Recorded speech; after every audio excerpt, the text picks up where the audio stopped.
against each other. How often does runner on first base, nobody out occur? How often does a runner get to first base with nobody out?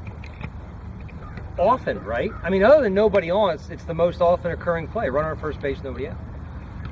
Is it a bunt situation? Yeah. What do a lot of defenses do to test if the offense is bunting? What do they do? Like, you're sitting on defense and you're thinking he might be advancing the runner to second base. What can the defense do to test if he is in fact bunting? Oftentimes, what do?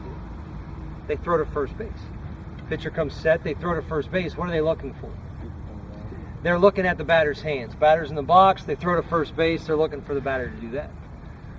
All right, well, now the defense knows he's bunting, or at least they suspect he's bunting. They look down at the third base coach and he hasn't changed his sign, so they got a pretty good idea he's bunting.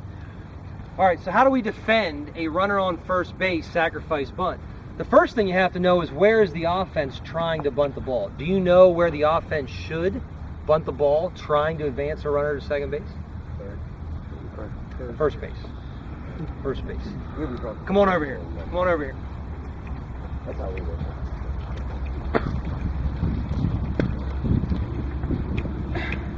If I have a runner at first base, Matt, you want to be that guy?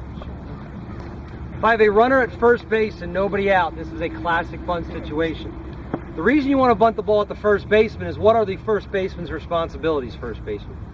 What are my responsibilities? I have to hold him on, right? I have to stay here with him. If I leave him, he can leave. I don't want to do that. So I have to hold him on. What are the third baseman's responsibilities in a runner on first, nobody out situation? What are his responsibilities? Charge, none. He's got none. Like, he's over there by himself.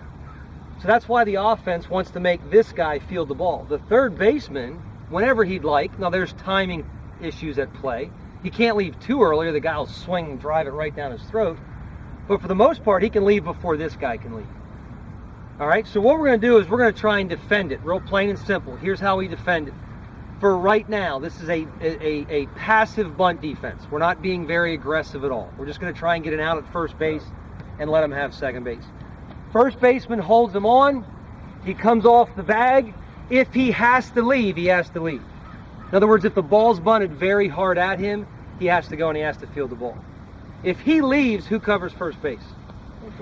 Second baseman covers first base. What if the ball's not bunted hard and he gets to stay? Who covers the first base side of the bunted ball? The pitcher. So in a runner on first base, nobody out situation, all you pitchers are thinking to yourself, I'm going to cover the first base side. Third baseman can get anything he wants. Who's got second base coverage? Shortstop has second base coverage. All right? The catcher, the pitcher, or the third baseman has got to get back and cover third base after the ball is bunted. Oftentimes, this guy takes second base, and if the third baseman fielded the ball, and the catcher, the pitcher, and the third baseman are all watching the out, many times he can go and get third base. So one of those three has to go back and cover it up. All right. Let's say there's a right-handed batter in the box. Right-handed batter in the box. And you're a middle infielder, second base or shortstop. Primarily, who covers second base on a steal? Second baseman, right? If the batter shows bunt, where does the second baseman have to cover? First base. If the runner takes off stealing second, now the second baseman has a problem. He's got to be at two places at one time. Not only does he have to cover second on a steal, he's got to cover first on a bunt. Anytime a batter shows bunt with a runner on first base, who covers second base? Shortstop. It's almost like an audible in football. All right, Carson's up, there's nobody out, runner takes off, batter shows bunt, maybe the second baseman started to go to the bag. As soon as he sees the batter show bunt, what occurs?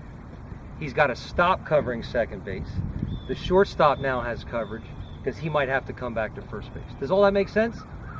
When you see this, it's an automatic shortstop cover the bag. Automatic. Because what can happen is we can fake a steal and bunt, fake a bunt. We could steal, fake a bunt, and get no coverage at second base. All right? This is a passive bunt defense. We're going to rep it right now. We'll get a little bit more aggressive after the fact. Let's go Orioles on defense.